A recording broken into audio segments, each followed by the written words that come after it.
Can one leader protect a nation when the world turns its back? This is the story of Haile Selassie, a man who rose from a young prince to become the last emperor of Ethiopia.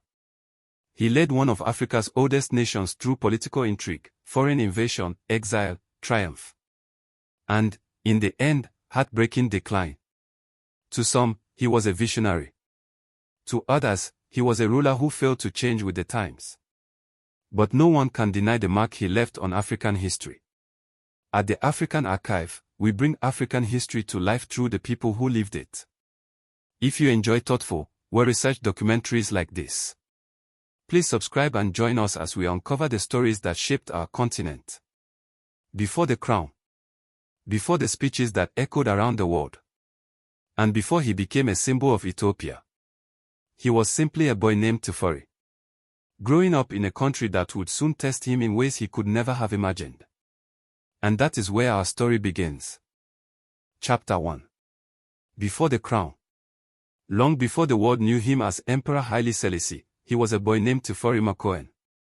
He was born on July 23, 1892, in the ancient city of Hora, in eastern Ethiopia. Hora was unlike any other place in the country. For centuries, it had been a center of trade, learning, and culture. Merchants from Africa, the Middle East, and beyond passed through its busy streets, bringing with them new ideas, languages, and traditions. It was a place where a curious child could learn that the world was much bigger than the town where he was born. Tafari came from a respected family. His father, Ras Makonnen Michael, was one of Ethiopia's most trusted leaders. A skilled soldier, diplomat, and governor, Ras Makonnen served Emperor Menelik II, and played an important role in strengthening Ethiopia during a time of great change.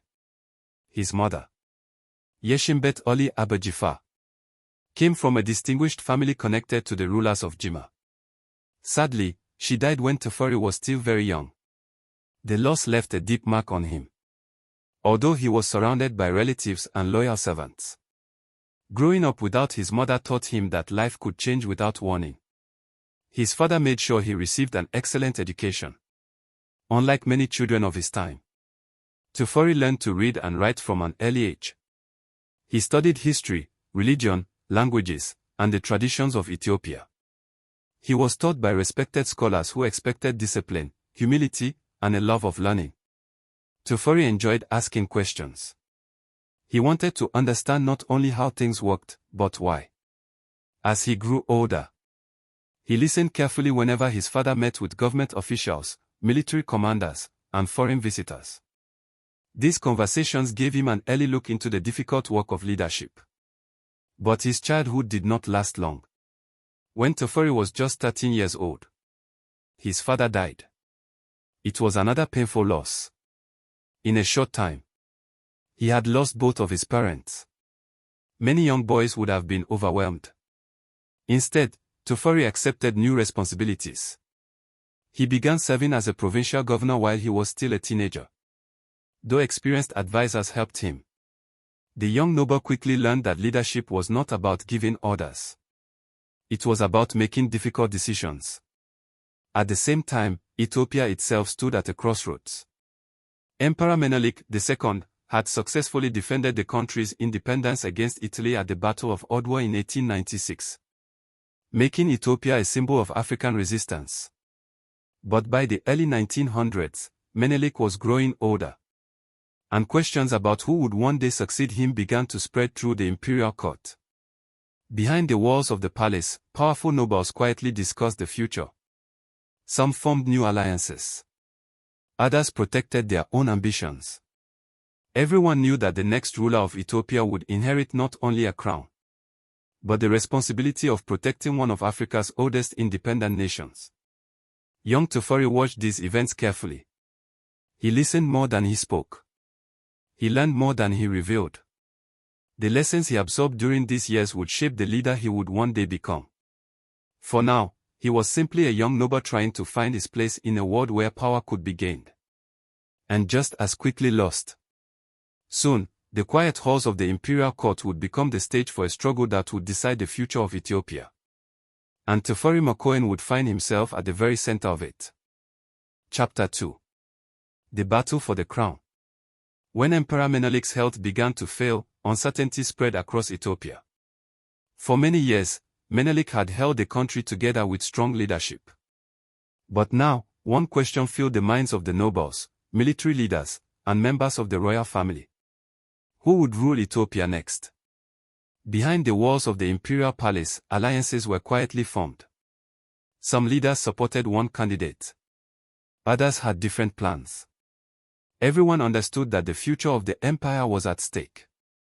After Menelik's death in 1913, his grandson, Lige Ayasu, became the heir to the throne. He was young, intelligent, and full of confidence. But his rule quickly became controversial.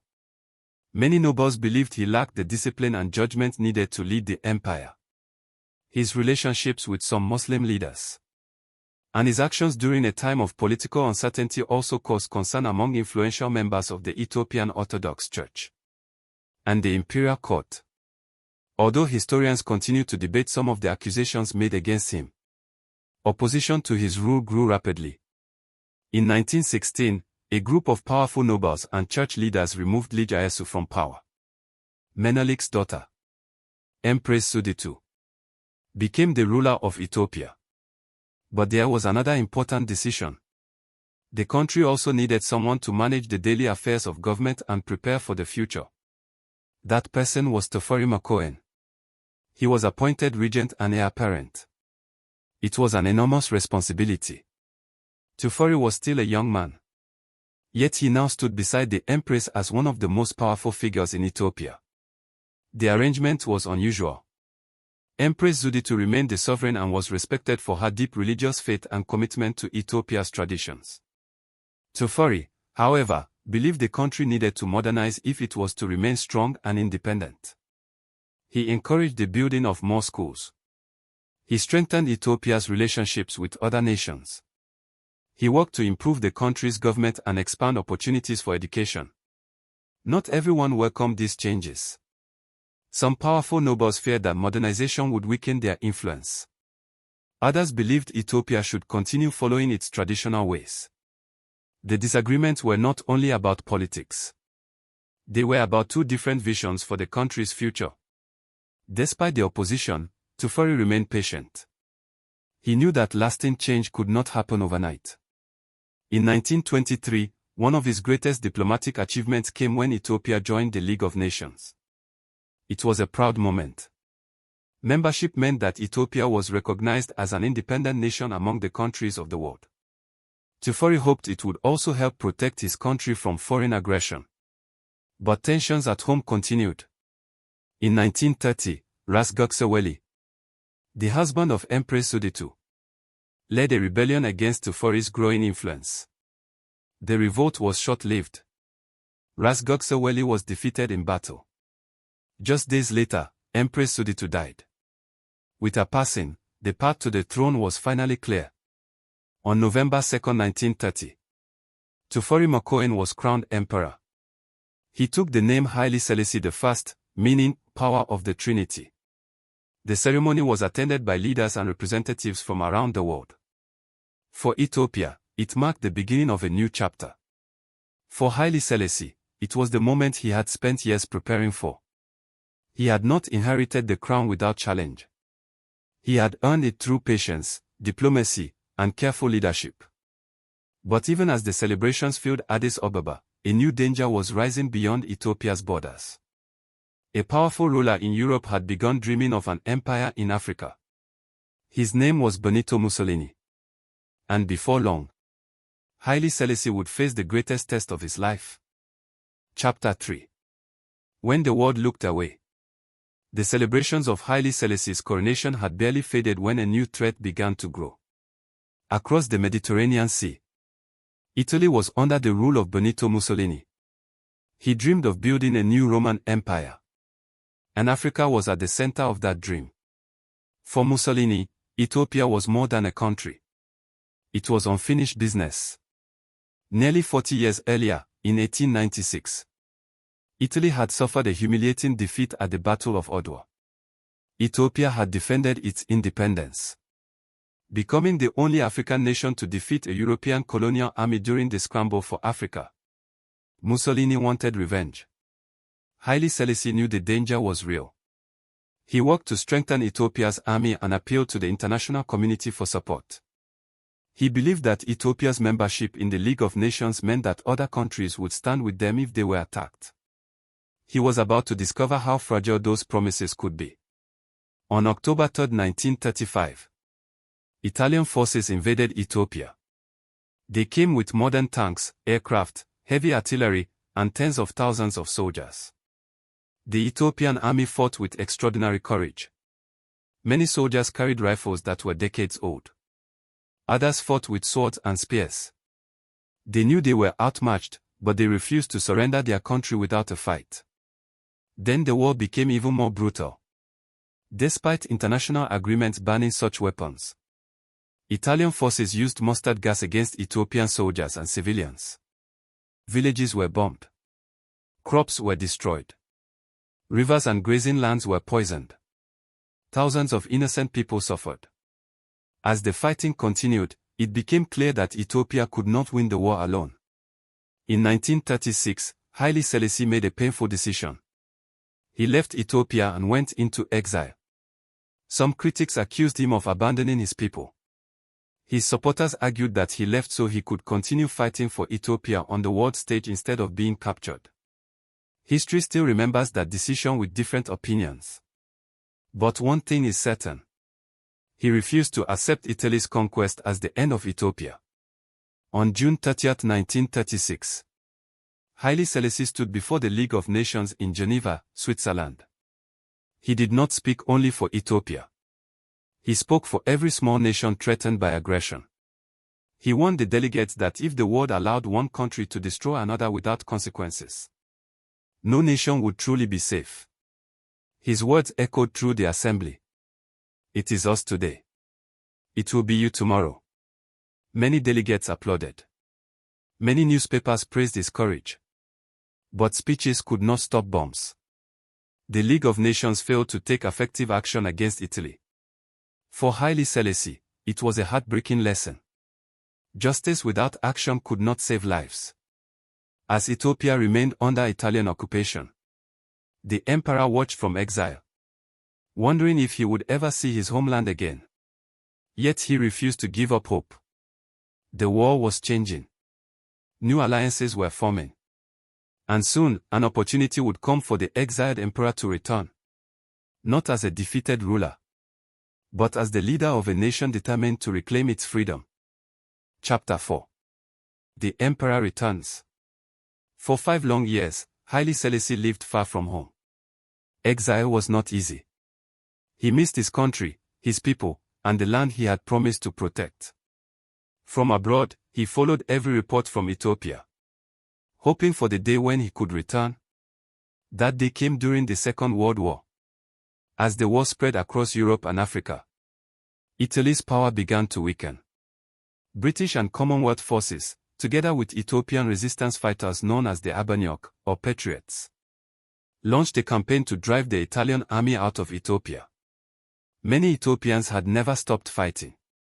Even during the years of occupation, men and women risked their lives to resist foreign rule. They hid in the mountains, gathered intelligence, and carried out attacks against Italian forces. Their determination kept alive the hope that Ethiopia would one day be free again. In January 1941, Haile Selassie crossed back into Ethiopia. It was a deeply emotional moment. As he traveled through towns and villages, people came out to welcome him. For many Ethiopians, he was not simply an emperor returning from exile. He was a symbol that their country had survived. On May 5, 1941, exactly 5 years after Italian forces had entered Addis Ababa, Haile Selassie returned to the capital.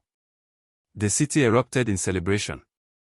Crowds lined the streets, waving flags and cheering as their emperor entered the city once again. But Haile Selassie knew that victory was only the beginning. The war had left Ethiopia damaged. Roads had to be rebuilt. Schools had to reopen. Government institutions had to be restored. The country needed healing as much as it needed rebuilding. Over the next 2 decades, Haile Selassie worked to modernize Ethiopia. New schools and universities were established, giving more young Ethiopians access to education. Roads and airports connected parts of the country that had once been isolated. Hospitals expanded, and the government introduced reforms aimed at strengthening the nation. Although progress was uneven and many rural communities remained poor, Ethiopia was changing. Haile Selassie also looked beyond his own country's borders. He believed that Africa's newly independent nations could achieve more by working together than by standing alone. In 1963, leaders from across the continent gathered in Addis Ababa. Their goal was ambitious. They wanted to build an organization that would promote African unity, encourage cooperation, and help end colonial rule wherever it still existed. Haile Selassie welcomed them as host. The meeting led to the creation of the Organization of African Unity, or OAU. For many Africans, it was a historic moment. The continent was beginning to speak with one voice. Haile Selassie had become more than Ethiopia's emperor. He had become one of Africa's most respected statesmen. World leaders sought his advice. Newly independent nations looked to him for guidance. It seemed that the emperor who had once stood alone before the League of Nations had finally earned the respect of the world. But while admiration grew abroad, trouble was quietly growing at home. And before long, the weight of the crown would become heavier than ever before. Chapter 5. The crown grows heavy. By the late 1960s, Haile Selassie had become one of the world's most respected leaders. Foreign presidents visited Addis Ababa. African leaders sought his advice. The Organization of African Unity had made Ethiopia a center of African diplomacy. To many people outside the country, the emperor seemed stronger than ever. But inside Ethiopia, a different story was unfolding. Many ordinary Ethiopians were still struggling. While cities were changing, much of the countryside remained poor. Millions of farmers worked land they did not own and paid heavy rents to powerful landlords. For many families, life had changed very little. Young people began asking difficult questions.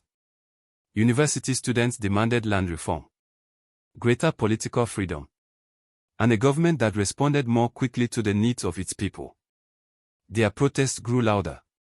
Haile Selassie believed that change should come carefully and gradually. Many of the students believed Ethiopia could not afford to wait. The gap between the government and the people continued to widen. Then came one of the darkest moments of his reign. In the early 1970s, a devastating famine struck the Wollo region of northern Ethiopia. Thousands of people died from hunger and disease. For many months, the full scale of the disaster remained hidden from much of the world, and even from many Ethiopians. When journalists eventually revealed the suffering, people were shocked. Many citizens blamed the government for responding too slowly. Whether fair or not, public confidence in the emperor began to crumble. At the same time, rising food prices, inflation, and economic hardship made life even more difficult. Workers went on strike. Students marched through the streets. Even members of the military grew dissatisfied. For the first time in decades, Haile Selassie's authority was openly challenged from many directions. In 1974, a group of military officers known as the Derg seized power. The emperor, who had ruled Ethiopia for more than 4 decades, was arrested. There was no great battle. No dramatic last stand. The man who had once addressed the League of Nations and welcomed African leaders from across the continent quietly left his palace under military guard. He was 82 years old. The crown that had once symbolized hope, independence, and leadership was gone. Haile Selassie spent the final months of his life under house arrest. In August 1975, the new government announced that he had died. He was 83 years old. Years later, evidence and investigations led many historians to conclude that he was likely killed while in custody. Although the circumstances remain a subject of historical discussion, his death marked the end of the Ethiopian monarchy. It also marked the end of an era. The young prince who had spent his life preparing to lead. The emperor who had stood against fascism. the statesman who had helped unite Africa, had lost his throne. But history had not yet finished writing his story. Chapter 6. What remains? When Haile Selassie died in 1975, many believed his story had come to an end. But history had other plans. Even today, decades after his death, people continue to debate his legacy. To some, he was one of Africa's greatest statesmen. A leader who defended Ethiopia's independence, stood against fascism, championed education, and helped lay the foundation for African unity. To others, he was a ruler who held power for too long and failed to address the growing demands of his people. They point to poverty, unequal land ownership, and political repression as serious shortcomings of his reign. Both views are part of the historical record, and perhaps that is what makes Haile Selassie's story so important. He reminds us that history is rarely simple. Great leaders can achieve remarkable things while still making mistakes. Their victories do not erase their failures, and their failures do not erase their achievements. One of Haile Selassie's greatest contributions lives on in Addis Ababa. The Organization of African Unity, which he helped establish in 1963, later became the African Union. Today, leaders from across the continent still gather in the same city to discuss Africa's future. A lasting reminder of his belief that African nations are stronger when they work together. His influence reached far beyond Africa. In Jamaica and other parts of the world, followers of the Rastafari movement came to regard Haile Selassie as a sacred figure. Although Haile Selassie himself remained a devoted member of the Ethiopian Orthodox Church and did not claim to be divine, his name became known to millions of people who had never set foot in Ethiopia. It is one of the most remarkable chapters of his global legacy. Perhaps the greatest lesson from Haile Selassie's life is not about power. It is about responsibility. From the day he became regent to the day he lost his throne, he carried the hopes of an ancient nation through some of the most difficult years in its history. Sometimes he succeeded. Sometimes he fell short. But he never led an ordinary life. Looking back, it is easy to remember the emperor in royal robes, the man who addressed the League of Nations, the founder of the Organization of African Unity. But before all of that, he was a boy named Tafari, a curious child who grew into a leader, faced impossible choices, experienced both triumph and tragedy, and left behind a legacy that continues to shape Africa and the world. His story reminds us that leadership is never measured by power alone. It is measured by the courage to stand firm in moments of crisis, the wisdom to prepare for the future, and the humility to know that every leader, no matter how great, will one day be judged by history. That is what remains.